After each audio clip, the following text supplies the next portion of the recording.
Իսկ կալանավորման օրերին էլ տարբեր գնահատականներ հնչեցվեցին, որ սա ամենևին քաղաքականության հետ կապ չունի, Դավիթ Համբարձումյանն այդ կշիռը չունի, բայց ամեն դեպքում Համբարձումյանը կալանավորված է։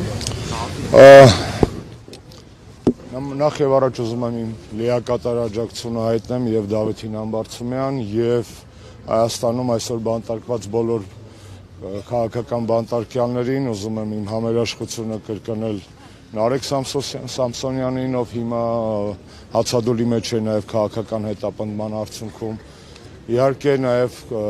մեր համերաշխությունը հայտնենք Բաքվի բանտերում նստած մեր հայրենակիցներին, որովհետեւ իրականում այս գործերը նորից կրկնեմ, որ փոխկապակցված են, պարզապես Նիկոլն ու Ալիևը որոշել են, թե հայերի որ մասը պետք է նստի Բաքվում եւ Արցախի ռազմաքաղաքական ղեկավարությունը նստեց Բաքվում, մյուս մասով պետք է նստի եւ դատվի Հայաստանում, Դավիթը եւ մնացած տղաները, սրբազանները, ընտրված այլ համանքապետեր այսօր քաղաքական հայացքների համար հետապնդվում են։ Նույն զավեշտալի է լսել իսկ իշխանական քարոզիչների այդ էժանագին պնդումները, որովհետեւ անկեղծ խոսանք, Հայաստանում դնում ենք մի կողմ իրավիճակ, աշխարհում չկա մեկ երկիր, որտեղի իշխանությունը ընդունի, որ կա քաղբանտարկյալ։ Բելարուսում հարցնեք, Հյուսային Կորեայում հարցնեք, Ադրբեջանում հարցնեք, Թուրքիայում հարցնեք, ոչ մի բռնատեր ավտորիտար կառավարիչ կյանքում չի ասի, որ կա քաղաքական բանտարկյալ, եւ այդքանով կընդգծի, որ այո, քաղաքական բանտարկյալներ կան։ Եվ Հայաստանում անկախ նրանից թե ով ինչա պնդում կամ ով ինչա ծլվելում կամ համեկը ինչ որակի լապշա է տորեփում ու կախում մեր խեղճ հայրենակիցների ականջներին, ցավոք սրտի Հայաստանը դասվում է այն երկրների շարքին, որտեղ կան քաղաքական բանտարկյալներ։ Եռակի զավեշտալի է, որ այդ ամենը տեղի ունենում Եվրոպայի խորհրդի տարածքում, Եվրոպայի խորհրդի անդամ հանդիսացող երկրի դատաիրավական համակարգի ձեռքերով։ Դավիթի գործը ոտքից գլուխ քաղաքական է։ Ով որ կասկածում է, բայց ունի ենթադրենք առողջ բանականության նշույլներ, եթե նոր տարվա ալկոհոլը եւ բուդը ամբողջությամբ չեն սատկացրել իրենց գլխուղեղի գորշ բջիջներին, ապա կարող է հետեւյալ հարցի պատասխանով ինքը որոշում կայացնել։ Դավիթը քաղաքական բանտարկյալ է, թե չէ։ Առաջինը, ինչու 18 թվականին վերագրվող դեպքերի հետ կապված Դավիթը նստեց 25 թվականին 7 տարի լուրջ, ինչպես կասեր իմ նախագահ իրոք, 7 տարի հետո պետք է նստեր։ Երկրորդ հարցը, ինչու եթե կարող էր Դավիթը դատվել այդ հոդվածով, ենթադրենք պետք է դատվի մինչև 6 տարի ժամկետով, այդ դեպքում ազատ կարձակվեր, իր վրա կտարածվեր ամնիստիան, իսկ 6 տարի 3 ամիս ժամկետով դատվելու դեպքում դուրս չի կարող գալ բանտից։ Այդ էլ է պատահական լուրջ։ Երրորդը, արդյոք Դավիթի գործը չի ակտիվացել այն ժամանակ, երբ որ Դավիթը համաձայնեց, համարձակվեց, արիություն ունեցավ լինելու հանրապետական կուսակցության, իսկ 4 ամիս ուշացումով միացյալ խորհրդարանական ընդդիմության վարչապետի թեկնածով։ Այդ էլ է զուգադիպություն, հա։ Այդ դիտավորյալ արեցին, որ հետո ներկայացնեն։ Դե կներեք, հենա ինձ կներկայացնեն, ես այդ բանը քաղաքական բանտարկյալ էլ ես եմ եղել, տնային կալանքի տակ Դավիթս չնեղանա, լավ, դա կարելի էր այդ հարցը, այդ լավությունը կոպիտ ասած վարչապետ ներկայացնելու ուրիշ մարդկանց վրա էլ նաև անել, էլի։ Դա այդպես չի աշխատում, այսինքն ոչ մի հիմնավորում, որ փորձում են այդ իշխանական քարոզիչները կամ իշխանության ղեկը զավթած դատաիրավական համակարգի պատասխանատուները բերել, չի դիմանում քննադատությանը։ Նորից կրկնեմ, եթե նոր տարվա խոզի բդի յուղը եւ ալկոհոլը չի սպանել իրենց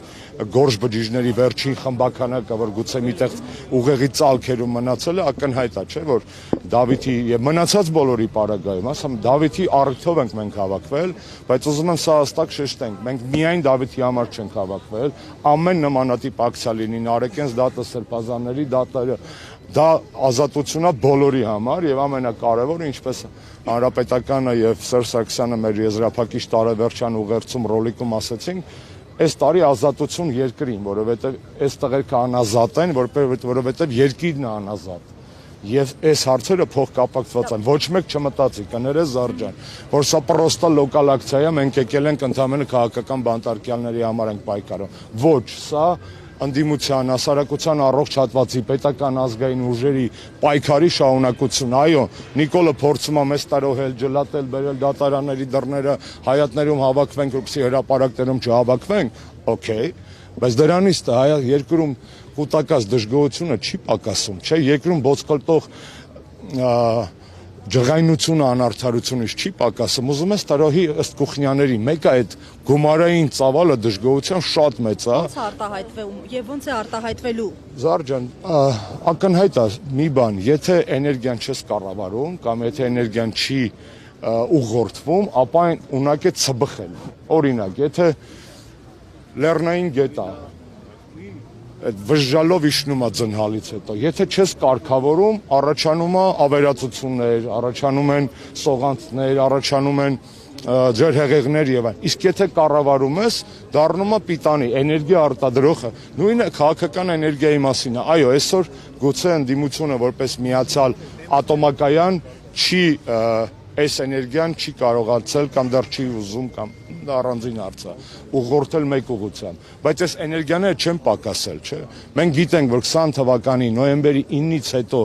մեր երկրում կուտակած զայրույթը ոչ միայն չի պակասել, այլ ամեն անգամ ավելանում է եւ մի տեղից պորթելու է։ Հայաստանը վերջի վերջո աֆղանական կաթսա չէ, կաստրուկեկական, չէ, որ ձգում ես, որ հանկարծ չպայթի։ Մենք աֆղանական կաթսա չենք ուզբեկական փլով պատրաստելու համար, մենք երկիր ենք, որը հաստատ տալու է պորթի հետ։ Լավ չի, որ դա պորթվի։ Ասածս դա է։ Պարոն Աշոտյան, իսկ ինչի կամ ում դիմաց այս բոլոր քաղբանտարկյալները, Դավիթ Համբարձումյանը եւ մյուսները ազատ կարձակվեն։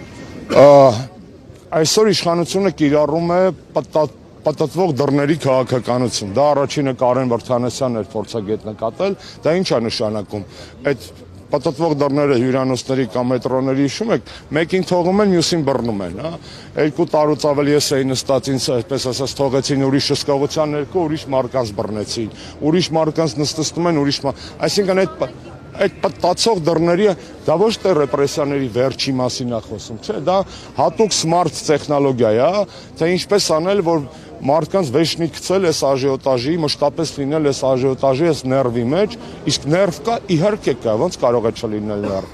Այս ներվը չի մարելու, այս ներվը չի տրոհվելու ըստ դատական դալիչների։ Այո, վատ է, որ այսօր այստեղ մարդիկ կան, իսկ օրինակ օպերայի հրապարակում կամ հանրապետության հրապարակում չկան, բայց ես վստահ եմ, որ օրը գալու է եւ այդ հրապարակները նորից լցվելու են, որովհետեւ անարդարության զգացողությունը ամենաուժեղ մղիչ ուժն է։ Անկամ եթե ազնիվ խոսենք, 18 թվականին էլ, չէ, իրադարձությունների մի մասը պայմանված է նրանով, որ ժողովրդի մի մասի մոտ կար անարդարության զգացողություն, կապ չունի ճիշտ թե սխալ, սրսկված թե բնական, չոփը գերան դարձրած թե չէ, դնում է մի կողմ, ազնիվ խոսում ենք, անարդարությունը Հայաստանում միայն ավելանում է, հետևաբար Նիկոլ Փաշինյանի իշխանության վերջ տալու բոլոր հավանական, այսպես ասած, մեթոդները ցավոք սրտի ոչ միշտ, որտեղ ես որպես քաղաքագետ տեսնում եմ, որ եթե ինքը լավով չի գնում, խնդիրներ առաջանում, իսկ այդ գոլոշին թողելու քաղաքականությունը չի աշխատում։ 21 թվականին ընտրություններ կազմակերպեց, ափալ-թափալ, հրատապ, մենք էլ ասում ենք պետք չի դրանց մասնակցել։ Ինչի համար էին այդ ընտրությունները։ Գոլոշի թողելու։ Եղան ընտրությունները, ինքը վերան նշանակվեց։ Գոլոշին մարեց երկրում։ Սաղ ընկավ իր տեղը։ Չէ, որովհետև այդ կոնֆլիկտը մեր ճգնաժամը, մեր դժգոհությունը քաղաքական չի։ Ես որպես հայ եմ ներվայնացած, ես որպես հայ չեմ կարող նորմալ քնեմ, ոնց որ հազարավոր լիքը մարդիկ եւ ոչ միայն Հայաստանում, Սփյուռքի վիճակը նայեք, բարեկամներ ունեք, կան չեք հարցրեք, օրինակ ես եկել են երևի նոր տարվա, ոնց եք ձեզ զգում, գլուխներդ ինչ աստիճանի այլևս։ Հա, մի բան էլ չէր, որ քթներս ցցած են, բայց լավ չէր քթներս ցցած, քան այսօր այդ մարդիկ իրանց քաղաքներում, հատկապես որտեղ կա ադրբեջանական եւ թուրքական համայնք, գլխիկորեն ման գալի, որ խուսափում են ամենաշարքային ադրբեջանցի վարորդի հետ աչքերով այ կոնտակտ ունենալ։ Այդ ճգնաժամը քաղաքական չի, չէ՞, սա այս ամեն ինչը թասիբի, ներվի, պատվի, արժանապատվության, եսի, զովաս տղերքի, կորցրած Արցախի, այս դրա մասին է։ Չկա, տեսնում եք, թասիբով տղերք են պատասխանում են ռուս լրագրողին, Ես այսօր գրեցի Սալավիովի հետ կապած, կրկնեմ այստեղ, ես մեծ հաճույքով կգնա իրան հարցազրույց կտայի, բաց խոսելու հայ-ռուսական հարաբերությունների մասին։ Ցավոք, այսօր այդ հնարավորությունը չունեմ եւ շատ զարմացած եմ, որ ռուսական քարոզիչները, քաղաքական շրջանակները դասեր չեն քաղում իրենց սխալներից եւ անհաջող ձևակերպումներով, այսպես ասենք, պարբերաբար սնուցում են Հայաստանում ռուսաֆոբիայի բանը, կաթսան։ լավ, Հայաստանում ռուսաֆոբիան դարձել է ստահակների վերջին հանգրվանը, սրիկաների, ինչպես հայտնի ասացվածքում ասան, վերափոխեմ այդ ասացվածքը, բայց դուք եք այդ ձեր բաներով սնում, իթե չեք հասկացել, որ սա Վաստոկ ձելը տոնկը է, ժողովուրդ, դա ձեր ասացվածքն է, բայց եթե ձելը տոնկը է, խի չեք այդպես տոնկի վերաբերում, խի եք հիմքեր տալի տարաբնույթ ճտպտաններին ռուսաֆոբիան եւ երկրորդը հայ-ռուսական հարաբերություններում պակասում է